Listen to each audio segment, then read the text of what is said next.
দেশের ২৩৪টি পৌরসভার প্রার্থীদের মাঝে নির্বাচনী প্রতীক বরাদ্দ দেওয়া হয়েছে। কুষ্টিয়ায় ৫টি পৌরসভার ২০ জন মেয়র প্রার্থী, সংরক্ষিত মহিলা প্রার্থী ৭৬ জন ও ২৪৩ জন সাধারণ কাউন্সিলর প্রার্থীর মধ্যে প্রতীক বরাদ্দ দেওয়া হয়েছে।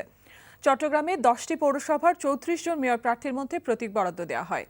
এছাড়াও ৭৭ জন সংরক্ষিত মহিলা কাউন্সিলর এবং ৩৩৮ জন সাধারণ কাউন্সিলরের প্রতীক বরাদ্দ দেওয়া হয়।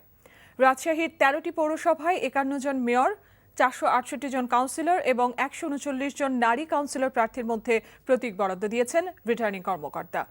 এদিকে প্রতীক পেয়ে নির্বাচনী প্রচারণায় নেমেছেন রাজশাহীর নওহাটা পৌরসভার মেয়র প্রার্থীরা। বগুড়ায় ৯টি পৌরসভার ২৯ মেয়র, ৩৩৯ কাউন্সিলর ও ৩৫ জন সংরক্ষিত মহিলা প্রার্থীর মাঝে প্রতীক বরাদ্দ দেওয়া হয়েছে। মৌলভীবাজারের ৪টি পৌরসভায় প্রতীক বরাদ্দ শেষ হয়েছে। মৌলভীবাজার পৌরসভায় আওয়ামী লীগের দলীয় প্রার্থী মোহাম্মদ ফজলুর রহমান নৌকা প্রতীক বুঝে নেন। এখানে মনোনয়নপত্র বাতিল হওয়া বিএনপির প্রার্থী অলিউর রহমান রিট করলে প্রার্থিতা বৈধ বলে আদেশ দিয়েছে হাইকোর্ট।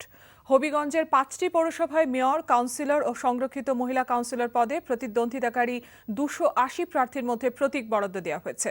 এছাড়া নাটোর, নওগাঁ, নারায়ণগঞ্জ, কিশোরগঞ্জ, চুয়াডাঙ্গা, যশোর, জয়পুরহাট, নরসিংদী, বান্দরবান, খাগড়াছড়ি সহ অন্য সব পৌরসভাতেও প্রতীক বরাদ্দ দেওয়া হয়েছে।